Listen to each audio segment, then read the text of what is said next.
오늘은 마태복음 강해 설교 258번째 시간입니다. 하늘에 계신 우리 아버지여, 하늘에 계신 우리 아버지여 라는 제목의 세 번째 말씀 증거하도록 하겠습니다. 우리가 지난 두 주에 걸쳐서 이 하늘에 계신 우리 아버지라고 하는 이 부름이 어떤 의미인가를 생각해 봤습니다. 여러분, 기도에 있어서 정말 중요한 게 대상이라고 했죠. 누구에게 기도하느냐. 많은 사람들이 현실적으로 되는 쪽을 기도하지만 우리는 올바른 대상에게 기도해야 된다. 비록 응답을 안 해줘도 우리 아빠한테 기도해야지, 응답해 준다고 남의 아저씨한테 기도할 수는 없는 거잖아요. 그리고 정체를 모르는 신에게 기도할 수 없는 거잖아요.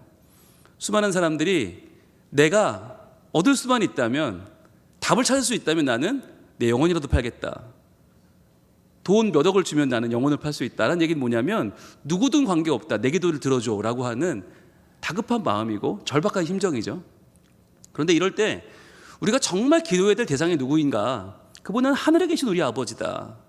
거기에 대해서 우리가 지난주에는 우리 아버지라고 하는 말이 갖는 아빠의 의미에 대해서 봤어요. 아빠, 우리 아버지라고 할 때 그분은 멀리 계신 분이 아니라 가까이 계신 분이요, 바로 나와 함께 살고 있는 분이요, 내 삶을 누구보다 알고 있는 분이고 내 삶에 개입해 들어오시는 분이다 라고 할 때 아빠가 갖는 세 가지 의미를 지난주 공부했는데, 첫 번째는 아빠는 친근함과 포용의 호칭이다 그랬습니다. 친근함과 포용, 즉 주님의 품은 너무나 넓어서 마치 탕자를 기다리는 아버지처럼 언제든 열려있다. 그분에게 우리는 그 어떠한 벽도 없이, 그 어떠한 가림막 없이 달려가 안길 수 있다. 두 번째는 아빠란 것은 전적인 신뢰 호칭이라고 했죠. 완전히 맡길 수 있다는 거예요. 아빠는 나보다 훨씬 더 똑똑해, 아빠는 나보다 훨씬 더 문제 해결 능력이 있어 라고 하는, 우리가 아빠를 믿고 아이처럼 기도할 수 있다. 세 번째는 아빠는 책임과 부담을 지는 호칭이라고 했어요. 즉 아빠라고 하는 이 호칭 속에는 아빠가 분명히 나한테 내가 필요한 것 이상을 분명히 줄 거야, 그리고 나에게 유업을 줄 거야, 아빠의 모든 것은 내 거야 라고 하는 우리 마음속에 안도감이 들어있고 평안함이 들어있다. 왜냐하면 하나님이라는 분이 우리 아빠라고 할 때 그 아빠는 우리의 영생을 주관할 뿐 아니라 우리의 천국, 그리고 우리의 하나님의 자녀로서의 모든 선물을 아낌없이 주신다고 하는 거죠. 그래서 우리가 이 아빠, 하나님 아빠의 세 가지를 살펴봤는데, 이제 정리를 좀 해보면, 다시 돌아가서 하늘에 계신 우리 아버지여가 갖는 두 가지 의미를 다시 한번 우리가 정리하면 이제 선명해지죠. 하늘에 계시다는 말은 뭐였어요? 이것은 엘로힘이라는 이름이었고, 이 엘로힘은 초월적인 하나님의 초월성, 그리고 방해받지 않는 하나님의 전능성을 말한다고 그랬죠. 거룩성을 말한다고 그랬죠. 그래서 하늘에 계시다고 할 때 하나님은 비록 멀리 계시지만 완전하시고 놀라우신 분이다. 그런데 그분이 우리 아버지로 내려오시면 어떻게 돼요? 이제 그때부터는 여호와라는 이름이 된다고 그랬죠. 여호와라고 할 때는 우리에게 친밀함을 가지고 있는 분의 이름이고, 이분은 우리를 방관하지 않는다. 절대 우리를 내려놓지 않고, 우리를 모른다 하지 않고, 우리를 끝까지 붙잡고 가시는 분, 그분이 우리 아버지라고 했습니다. 자, 그럼 이제 이 두 가지를 잘 보세요. 여러분 잘 보시면서 이걸 여러분 머릿속에 좀 넣으시길 바래요. 그런데 이거를 왜 공부해야 되는가가 오늘 주제예요. 왜? 그러면 이걸 왜 알아야 되는가 우리가? 그래, 하늘에 계신 우리 아버지라고 할 때 그게 그냥 우리 국어 사전에 있는 말을 초월해서 우리가 왜 굳이 히브리어 엘로힘을 알아야 되고 여호와를 알아야 되고, 왜 그분이 초월적인 분인지, 왜 방해받지 않는 분인지, 왜 우리가 이게 친밀한 분이고 왜 방관하지 않는 분인지를 왜 알아야 되는가? 여러분, 성경 공부 시간이라면 이 두 가지만 배우고 끝나도 돼요. 근데 이 자리는 성경 공부 시간이 아니에요. 머리를 채우고 하나 더 배워서 시험 보는 자리가 아니에요. 이것은 우리의 신앙생활에 있어서 실제적인 우리 삶에 이게 왜 필요한가를 알아야 되는 시간이에요. 그리고 그것을 우리가 내 삶에 적용해야만 이 말씀이 내 안에 살아나는 거예요. 잘못하면 우리가 남한테 가서 야, 너 하늘에 계신 우리 아버지가 무슨 의미인지 알아? 아이고, 그것들 오면 신앙생활 하냐? 여러분, 이렇게 되면 정말 잘못되는 거예요. 야, 내가 수요예배 시간에 말이야 엘로힘 배우고 여호와 배웠는데 너 그거 아냐? 이렇게 나오면 여러분 정말 끔찍한 일이죠. 이럴 거면 안 배우는 게 나아요. 그런데 왜 배우는가? 오늘 여기에 이제 이 핵심이 있어요. 이걸 우리가 왜 배워야 되는가? 여러분, 하늘에 계신 그 놀라운 하나님, 그런데 그분이 바로 나의 하나님, 내 아버지고 친밀하시고 내 삶을 변화시키기 원하는 분이라면 이제 우리가 해야 될 게 있어요. 자, 저 우주를 창조하신 그분이 내 삶에 관심이 있고 저 놀라운 전능하신 분이 과연 나의 오늘 언어 생활과 나의 가정과 나의 직장 생활을 변화시키기 원하신다면 해야 되는 게 뭘까요? 어떻게 하면 저 멀리 있는 하나님의 그 놀라운 능력과 사랑과 온전하심이 오늘 나의 삶에 찾아올 수 있을까요? 뭘 해야 될까요? 정답은 기도입니다. 기도예요. 여러분, 기도라고 하는 것이 얼마나 놀라운 것이냐. 우리가 기도할 때 하늘에 계신 그 놀라운 거룩과 그 전능하심과 그 하나님의 거룩하심, 그 초월자 되신 하나님의 그 모든 놀라운 것들이 바로 우리 아버지, 내 아버지, 나를 변화시키기 원하시는, 나의 삶을 채우기 원하시는 하나님의 놀라운 사랑으로 내 안에 삶에 스며들고 그때부터 내가 달라지는 거예요. 그래서 여러분, 지식으로 끝나지 않는 신앙생활의 핵심은 기도입니다. 왜 주기도문, 지금 산상수훈이 이렇게 돼 있다고 그랬잖아요. 5, 6, 7장 가운데 6장 중에 가장 중심부가 가장 높은 산꼭대기가 주기도문인데 왜 여기 이 주기도문이 들어있나? 이 기도가 바로 하나님의 놀라운 능력이 미천한 내 삶에 스며들어오는 통로이기 때문이에요.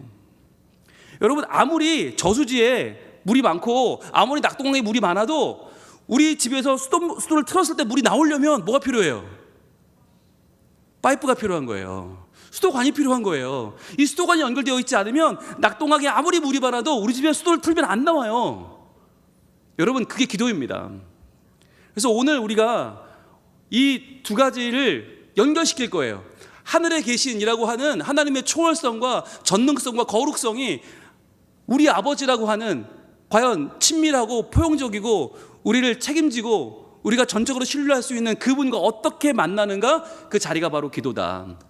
그래서 기도에 대해 세 가지를 우리가 알아보려고 해요. 이 두 가지를 연결할 수 있는 기도의 핵심이 뭐냐. 첫 번째는 이것입니다. 우리 한번 같이 읽어볼까요? 시작. 기도는 초월자를 알아가는 것이다. 기도는 초월자를 알아가는 거예요. 여러분, 여기서 중요한 거, 초월자는 우리가 알 수 있어요, 없어요? 없어요. 그죠? 초월자를 알 수 없어요. 그러니까 초월자지. 안 그러면 옆집 아저씨게요? 초월에 계신 하나님을 알 수 없는데 그분을 알아갈 수 있는 방법이 뭐냐? 기도라는 거예요. 그런데 여기서 중요한 건, 그러면 무릎 꿇고 기도하면 우리가 모르던 하나님이 보이나요? 그분의 음성이 막 들려오고 우리가 모르던 하나님이 막 내게 나타나나요? 여러분, 이건 신비주의입니다. 기도하면 하나님이 내게, 그 초월적인 분이 내게 나타나고 보인다. 여러분, 이건 신비주의예요. 그럼 어떻게 할 수 있을까요? 어떻게 하면 기도하면 초월자 여호와를 알 수 있는 길은 무엇입니까? 여러분, 기도한 사람이 기도한 대로 살려고 노력할 때 비로소 초월자이신 하나님이 나를 통해 나타나시는 거예요. 그러니까 나는 할 수 없는 그것을 초월자이신 하나님이 나를 통해 하세요. 이전 같으면 내 고집불통인 내가 절대 남한테 요만큼도 소리 안 보고 살았을 텐데, 기도하고 났더니 내가 나도 모르게 아이고 그렇게 하시죠 이렇게 나온다. 여러분, 그 순간 나는 초월자를 알아가는 거예요. 이게 하나님 마음이구나. 그 전까지는 내가 집에서 정말 위세를 떨치는 남편이었는데 아내한테 큰 소리 떡떡 치고 살았는데, 기도가 났더니 하나님이 나한테 야, 오늘은 그냥 들어가지 말고 두부 한 모 사가지고 가. 오늘은 돼지고기 2근만 사들고 가. 이런 마음을 주셨어요. 그래서 그거 사들고 갔어. 그리고는 전에 같으면 오다 주셨다 이랬을 텐데 여보, 내가 오는데 말이야, 이게 나를 부르더라고. 당신 생각에 나 샀어요. 여러분, 이렇게 나오면 아내가 뭐라고 그러겠어요? 당신은 누구십니까? 그러겠죠. 내 남편을 돌려줘라. 넌 누구냐? 그러겠죠. 여러분, 이게 초월자를 만나는 거, 초월자를 알아가는 건 별다른 게 아닌 거예요. 기도했으면 기도한 대로 살면 돼요. 여러분, 제발 기도하다가 만났다고 하지 마세요. 좀 무서워요, 그런 분들을 보면. 뭐 기도했는데 하나님이 나타났고, 기도했는데 뭐라고 말씀하셨고, 이런 마음 주셨고 그러면요, 저는 겁이 나요. 제발 그 말씀 좀 하지 마시지. 하나님 바쁘실 텐데 좀 나타나지 마시지, 이런 마음이 들어요. 왜 자꾸 나타나셔가지고 왜 다 난 이거 들었다, 난 저거 들었다 그러면 교회가 얼마나 엉망이 되겠어요. 하나님은 그렇게 나타나지 않고 언제 나타나냐? 기도한 대로 살려고 나타나는 사람에게 하나님은 이전의 내가 아닌 새로운 나로 나타나신다. 그래서 여러분, 아내들이요 남편에게 기대하는 바가 있잖아요. 그러면 잔소리하지 마시고요, 잘 때 손을 얹고 기도하세요. 뭐라고 기도하나? 착해져라, 착해져라 이렇게 기도하세요. 착해져라 이렇게 기도하시면 여러분 하나님이 역사하실 것입니다. 아멘. 예, 아멘이 크게 나왔습니다. 예, 할렐루야. 기도가 많이 필요하시군요. 네, 여러분 남편이 착해지는 길은 기도밖에 없어요. 근데 여러분 저보 잠깐 기도 좀 해 그러면 막 무슨 잔소리냐고 또 그럴 거예요. 그러면 여러분이 먼저 기도하세요. 착해져라, 착해져라 하면요 남편이 달라집니다. 여러분 이거 중요한 건데요, 기도하다가 하나님의 뜻을 만나는 경우는 되게 위험해요, 사실은요. 그러나 기도한 후에 달라진 나의 삶을 통해 나타나는 하나님의 뜻은요 너무너무 중요해요. 기도하고 나서 여러분 기대하셔야 돼요. 기도하고 나서 나의 새로운 삶에 대한 기대를 하셔야 돼요. 그리고 그 기대가 내 삶에 나타났을 때 그걸 보고 놀라는 건 누구예요? 내 가까운 사람들이에요.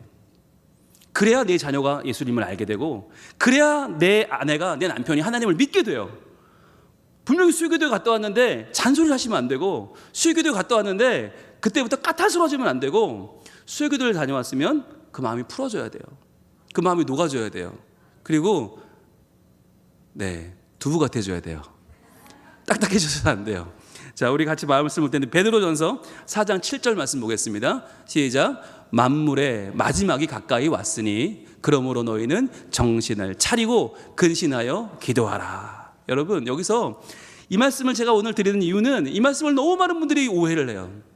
아 그래 말세다 말세, 그러니까 정신 바짝 차리고 근신하여 기도하래. 그러니 눈 부라리 뜨고 정말 내가 금식하면서 다 때려치고 기도해야 된다, 이런 오해를 하시는 분들이 너무 많아요. 그런데 여러분 그렇지 않아요.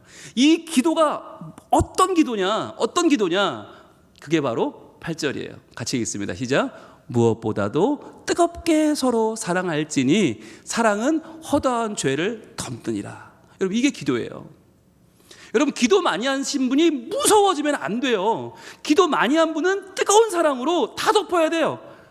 정말 기도 많이 한 사람들은 와서 정말 그냥 울어야 되고 그냥 다 내려놔야 되고, 그거 내가 할게, 싸우지 마 내가 할게, 싸우지 마 내가 물러날게, 이게 기도인 거예요. 마지막 때 기도한 사람이 나타났는데 다 숨을 죽이고 무서워하면 안 돼요. 마지막 때 기도한 사람이 나타나면 다들 그 사람 때문에 눈물을 흘리고, 그 사람 때문에 해결되고, 그 사람 때문에 죄가 덮어지고, 그 사람 때문에 공동체가 살아나야 되는 거예요. 그리고 그 기도하면 어떻게 일이 벌어지느냐, 9절은 또 이렇게 말씀하세요. 같이 읽습니다. 시작. 서로 대접하기를 원망 없이 하고. 이게 기도가 났더니 말세의 기도가 어떤 효과가 있냐, 서로 대접을 하기 시작하는데 원망 없이 한다. 그전에는 어떻게 했다고? 원망하며 대접했다는 거예요. 대접을 하는데 원망하면서 했어. 아이고 저건 말이야 맨날 받아먹고 처먹긴 하고 저런 먹기나 잘 먹고 저런 놈은 배탈도 안 나냐 이러면서 계속 섬겼어. 그러니까 섬기면서도 상처받고 대접하면서도 내 마음에 하나도 은혜가 없었죠. 그러나 뜨겁게 기도하고 나니까 그때부터 뜨거운 사랑이 내게 충만하더니 그때부터는 원망 없는 대접이 되더라는 거예요. 예, 저부터도 회개합니다. 저도 나름 굉장히 선하고 착한 사람이거든요. 그런데 그거 하면서 원망이 많았던 것 같아요. 나는 이렇게 하는데 왜 저 사람은 안 할까? 나는 양보하는데 왜 저 사람이 양보 안 할까? 왜 나는 이렇게까지 헌신하는데 저 사람은 헌신 안 할까? 이런 마음이 있었어요. 그러나 여러분 그런 마음보다 기도했다면 정말 뜨거운 사랑으로 서로 대접하면서 서로 내 것을 내어주면서 그렇게 초월자를 알아가시길 축복합니다. 할 수 있습니다. 할 수 있습니다. 왜냐하면 오늘 말씀 우리에게 두 번째 우리 말씀 볼 텐데 두 번째 우리가 하나님을 어떻게 기도를 통해서 우리에게 삶에 적용할 수 있는가, 두 번째 한번 읽어볼게요. 시작. 기도는 거룩하신 분을 닮아가는 것이다. 아멘. 거룩이란 말은요 구별되었다는 말이고요, 구별되었다는 말은 우리가 못 따라간다는 말입니다. 그러니까 그분은 우리와의 절대적인 차이가 있기 때문에 우리는 그분을 닮아갈 수 없어요. 그런데 기도하면 거룩하신 분을 닮아갈 수 있는 길이 열려요. 이게 중요한 거예요. 기도하면 길이 열려요. 여러분, 기도하면 그분을 닮아갈 수 있어요. 왜냐하면 하나님은요, 기도하는 자의 몸부림치는 걸 귀히 보시거든요. 기도하는 자가 오죽하면 기도하겠어요. 우리가 되면 기도하겠어요? 그냥 하고 말지. 안 되니까 기도하는 거 아니에요. 분명히 아까 저도 말씀드렸지만 기도한 사람이 양보하십시오. 아니, 그게 어디 쉽냐고요. 내가 낸데, 내가 자존심이 있는데 어떻게 내가 양보를 하겠어요?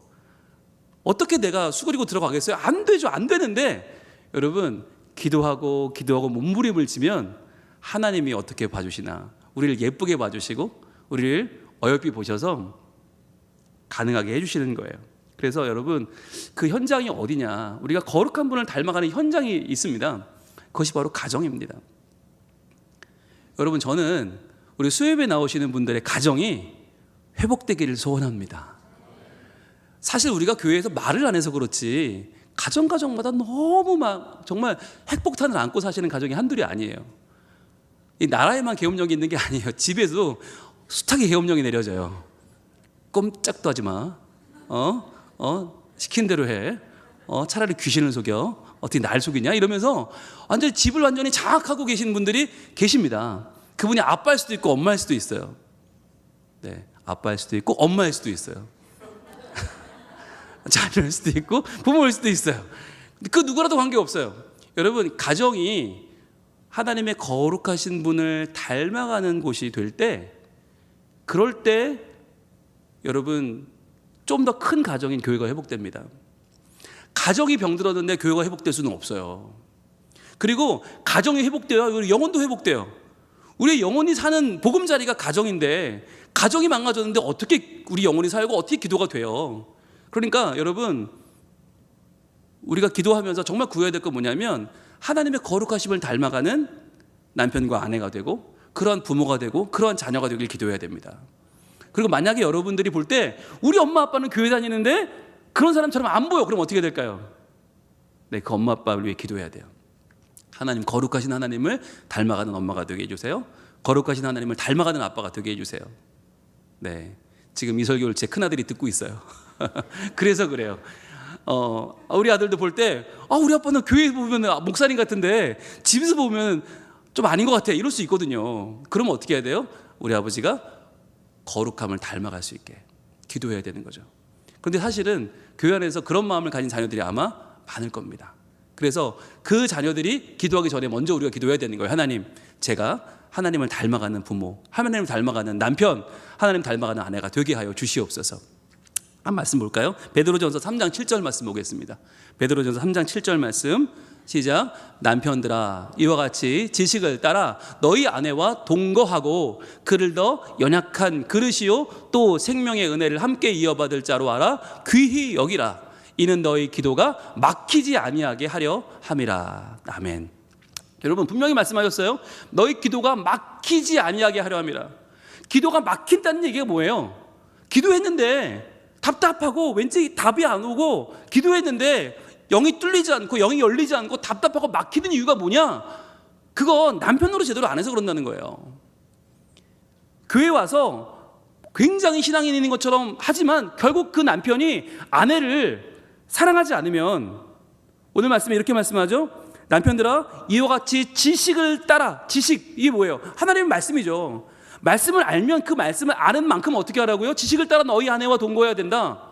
즉 하나님 말씀을 배웠으면 그 말씀대로 아내와 함께 행복한 삶을 살아야 되는데 어떻게 살아요? 구체적으로 그를 더 연약한 그릇이요 또 생명의 은혜를 함께 이어받을 자로 알아서 귀히 여기라는 거예요. 그 남편이 아내를 소중히 여기고 정말 유리그릇처럼 깨질까 봐 어쩔 줄 몰라서 하지 않으면 너희 기도가 막힐 것이다. 너희가 기도하는 그 바람과 소원이 하나도 하늘나라에 가 닿지 않을 것이다. 즉 너희가 가정 안에서 선한 남편, 선한 아내의 역할을 하지 않을 때 나는 너희의 기도를 듣지 않을 것이다. 그럼 너희가 거룩한 자를 닮아갈 수 있는 길이 막히는 거예요. 여러분, 그래서 오늘 우리는 자신을 돌아보기를 원합니다. 여러분, 집에는요 돈도 필요하지만 여러분, 돈만 갖다 준다고 되는 건 아니잖아요. 정말 자기 자신을 내어주는 진실한 헌신이 없으면, 진실한 사랑의 대화가 없으면, 상대방을 이해하고 알아주려고 하는 배려심이 없으면 그 누구나 마음에 빈자리가 생겨나요. 그 빈자리를 뭘로 채워요? 세상 것들로 채우기 시작하는 거예요. 그러니까 유튜브에 빠지고, 그러니까 세상의 목소리에 빠지고, 그러다가 마음이 세상적으로 가버리는 거예요. 여러분, 얼마나 불행한 가정이 많습니까? 얼마나 불행한 영혼이 많습니까? 왜 그렇습니까? 우리가 돈만 갖다 주는 걸 남편이 하는 일로 생각하기 때문이고요. 내가 내 할 일을 제한하고 그것만 하면 된다고 생각하기 때문에 그때부터 우리의 남편과 아내와의 관계가 벌어지고 있다고 하는 것입니다. 그래서 오늘 주님 말씀처럼 귀히 여기라, 귀하게 여겨라, 존귀하게 여기라는 거예요. 그렇게 여길 때 우리 기도가 열리고 우리가 거룩한 하나님을 닮아가는 남편과 닮아가는 아내가 될 줄로 믿습니다. 자, 세 번째, 제일 중요한 건데요, 띄워주시죠. 같이 읽어봅니다. 시작. 기도는 전능자의 사역에 동참하는 것이다. 아멘. 여러분, 우리는 전능하지 않아요. 우리는 굉장히 무력해요. 때로는 조금은 유능하지만 전능하지 않아요. 그렇기 때문에 우리는 전능하신 하나님의 사역에 어떻게 할까요? 그냥 와만 할 뿐이죠. 와, 그냥 바라볼 뿐이죠. 대단하다, 하나님 엄청나다, 와, 하나님 엄청나네, 이야, 대단하시다, 그럴 뿐이에요. 그런데 그러한 하나님의 사역에 동참하는 길이 있어요. 그게 뭐냐? 그게 바로 기도예요. 기도는 하나님의 전능하신 그 놀라운 능력을 우리 삶에 일어나게 하는 힘이고, 그것이 이루어지게 하는 놀라운 씨앗이 바로 기도라고 하는 거예요. 여러분, 그런데 중요한 게 있습니다. 나를 통해서 하나님의 능력이 나타나면 얼마나 좋겠어요. 그런데 안 그런 경우가 너무 많잖아요. 하나님은 전능하신데 나는 너무 무력한 거예요. 그러니까 우리가 이 차이가 너무 크니까 기도해봤자 소용없다는 생각을 하게 될 경우가 많이 있거든요. 내가 너무 무력하니까 기도해봤자 뭐가 달라지겠나. 하나님이 전능하신 뭐하냐, 내가 이렇게 무능한데. 여러분, 제가 신유의 은사를 달라고 기도해봤을까요, 안 해봤을까요? 기도 많이 했습니다. 왜냐하면 목회 현장에 너무 아픈 분이 많거든요. 너무 아픈 분이 많으니까 제가 기도하면 병이 나으면 얼마나 좋겠어요. 그럼 하나님의 그 능력이 내게 나타나서 홍영희 목사 기도했더니 병이 나았대, 이러면 얼마나 좋겠어요. 그 사람 다 고칠 수 있으면. 근데 제가 생각을 해봤어요. 정말 나으면 어떡할지? 어떻게 될까요? 정말 제가 기도했는데 사람이 나았다, 암이 나았다, 어떻게 될까요? 그때부터 아마 이렇게 될 거예요. 사람들이 몰려오기 시작하는데 부산에서만 오는 게 아닙니다. 양산, 울산, 포항, 대구, 경산에서 오고, 서울, 의정부, 과천, 광명에서 오고, 해외에서 올 겁니다. 그렇죠? 그렇게 몰려오면 우리 교회에서 주일 예배 드릴 수 있을까요? 못 드립니다. 그렇죠? 그 사람들 치료해야죠. 기도해 줘야지. 수요 기도회 이거 못 합니다. 예, 말씀 묵상 훈련학교 못 합니다. 네, 수료식도 못 합니다. 여러분, 그 어떤 것도 못 합니다. 몰려올 테니까. 그때부터 교회는 교회가 아니게 되는 거죠. 수용소가 되는 거죠.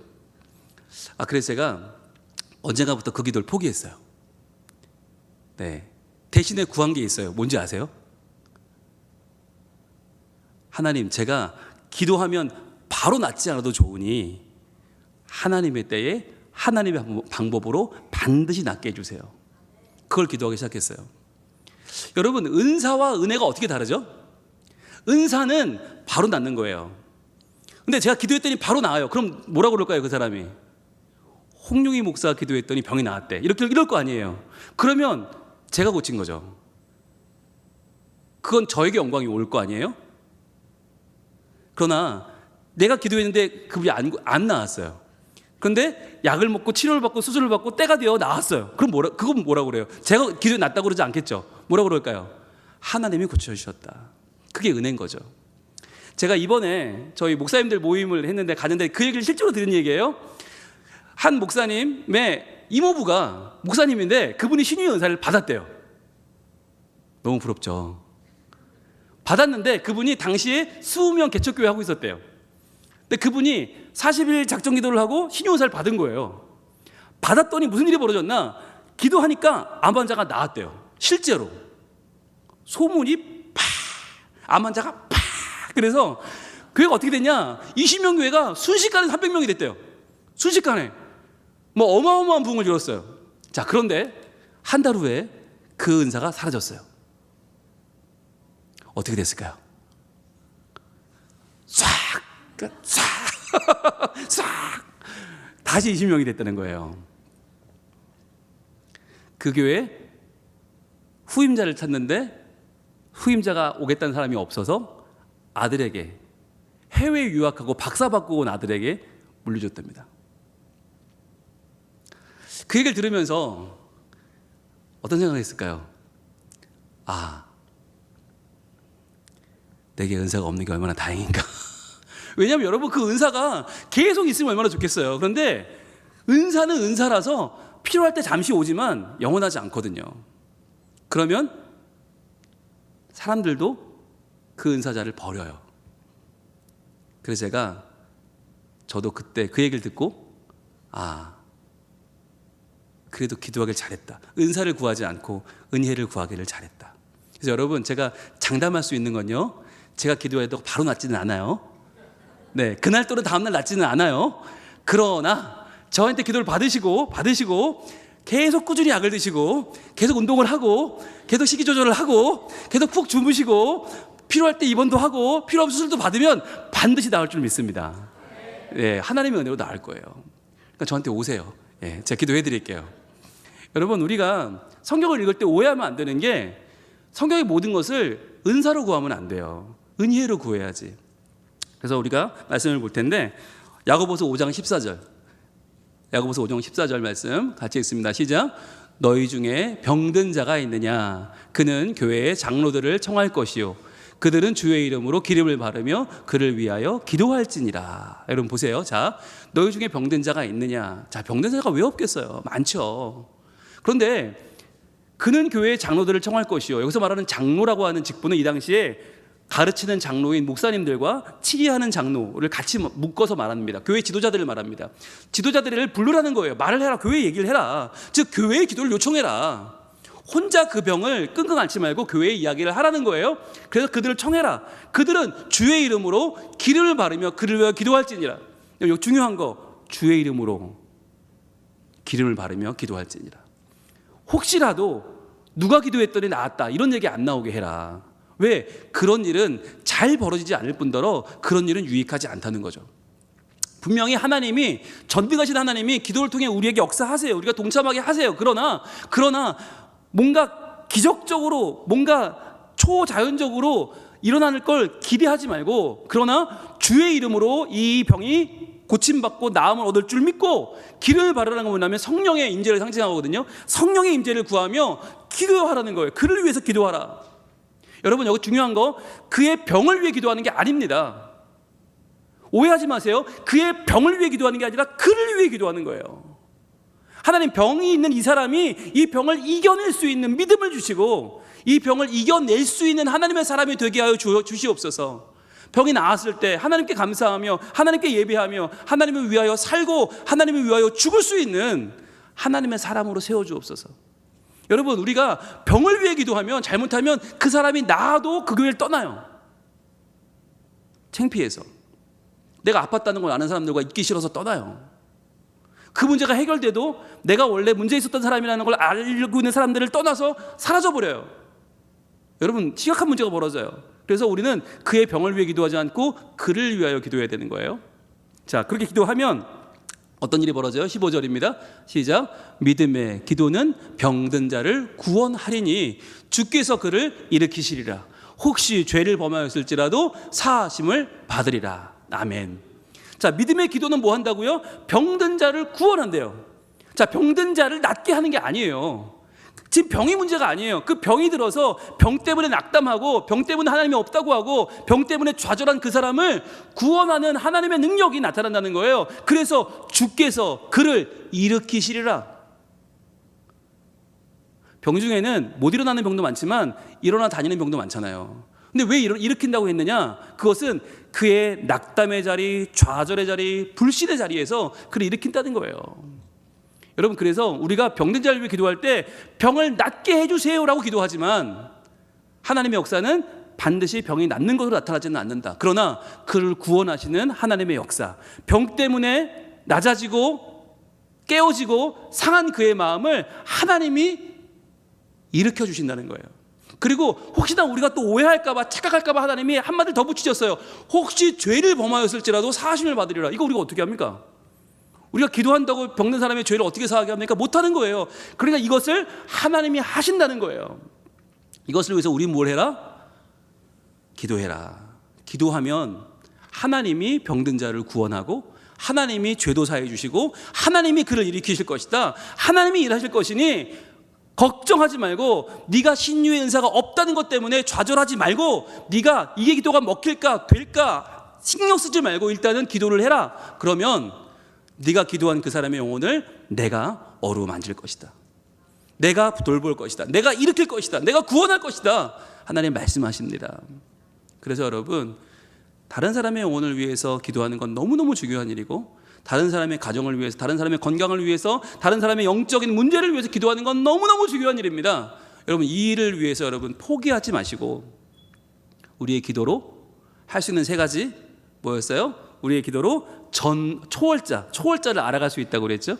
또 우리의 기도로 거룩한 분을 닮아갈 수 있다고 그랬죠. 또 우리의 기도로 전능하신 분의 사역에 동참할 수 있다고 했어요. 여러분, 그렇다면 여기서 이 세 가지 우리가 할 수 있어요? 없어요? 또 그러신다. 분명히 할 수 있다고 설교 지금까지 했는데 또 망설여지죠? 왜 망설여질까요? 네, 자신이 없어요. 우리는 할 수 있다고는 하는데 자신이 없어요. 왜 그럴까요? 우리에겐 도움이 필요해요. 그래서 예수님이 필요한 거예요. 그래서 이 땅에 오셔서 초월자이신 하나님을 넉넉히 알아가셨던 예수님이 우리의 피난처가 되시고, 이 땅에 오셔서 거룩하신 주님을 충분히 닮아가셨던 예수님이 우리의 피난처가 되시고, 이 땅에 오셔서 전능하신 하나님의 사역에 동참했던 예수 그리스도가 우리의 피난처가 되시는 것입니다.